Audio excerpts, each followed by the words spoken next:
بسم اللہ الرحمن الرحیم۔ نکاح کے اعلان کے موقع پر ایک چیز کو طے کرنے اور اس کو بیان کرنے کے لیے کہا گیا ہے، اور وہ ہے مہر۔ یہ اصل میں ایک رقم ہے، ایک ویلیو ہے جس کو کہ طے کرنا ضروری ہے۔ اگر یہ طے نہ ہو تو پھر یہ کیا جائے گا کہ جو اس معیار کے مطابق کہ جو شوہر اور بیوی کے خاندانوں کا ہے، کوئی رقم مان لی جائے گی، کوئی ویلیو مان لی جائے گی۔ یہ روپے کی شکل میں بھی ہو سکتی ہے، یہ زیورات کے شکل میں بھی ہو سکتی ہے، مگر اس کا تعین اور اس کا بیان اس بات کا اعلان ہے کہ یہ جو خاندان وجود میں آیا ہے، اس میں شوہر اور بیوی کے درمیان جو تعلق پیدا ہوگا، جو ان کا ریلیشن شپ بنے گا، اس میں شوہر ہے کہ جو اس خاندان کا معاشی معاملات میں کفیل ہے۔ اس نے یہ ذمہ داری لی ہے کہ وہ گھر کے اخراجات کو پورا کرے گا اور اپنی بیوی کو وہ وقتاً فوقتاً ایک اماؤنٹ رقم دے گا تاکہ وہ اپنی ضروریات کو پورا کرے، اور اگر ان کا باہمی طور پر یہ فیصلہ ہے کہ وہ گھر چلائے تو اس کو یہ ذمہ داری دی جائے۔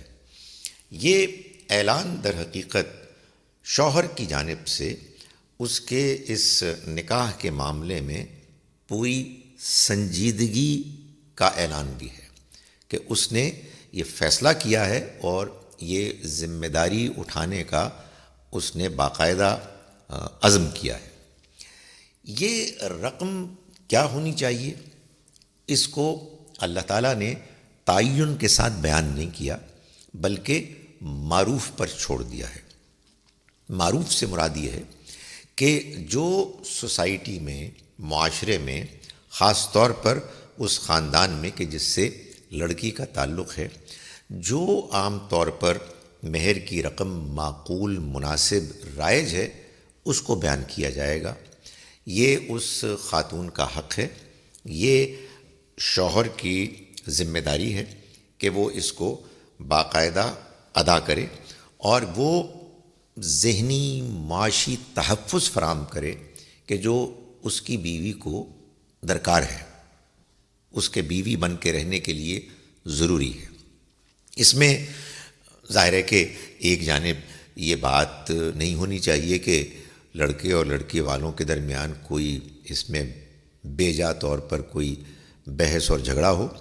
لیکن یہ بھی نہیں ہونا چاہیے کہ اس کو بالکل آخری وقت کے لیے ٹال دیا جائے اور ایک واجبی سی رقم کو طے کر لیا جائے۔ شرعی مہر کیا ہوتا ہے؟ کوئی چیز نہیں ہوتی۔ میں نے آپ سے گزارش کی کہ اللہ کے دین میں، شریعت میں اس کو طے ہی نہیں کیا گیا۔ اس کی وجہ یہ ہے کہ انسانوں کے حالات، ان کے معاشی معیار، لیول مختلف ہوتے ہیں، اس لیے ہر خاندان میں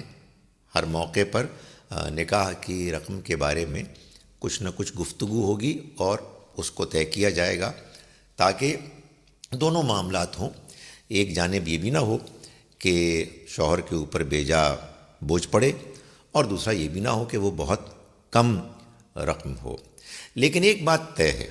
کہ جب ہمارے دین میں نکاح کی شرط کے طور پر مہر کی رقم کو ادا کرنا شوہر کے لیے ضروری قرار دیا گیا ہے، تو پھر لڑکی بیوی کی طرف سے جہیز کو شرط بنانا یہ بالکل ہمارے دین کے مزاج، اس کی حکمت، اس کی مصلحت کے خلاف ہے۔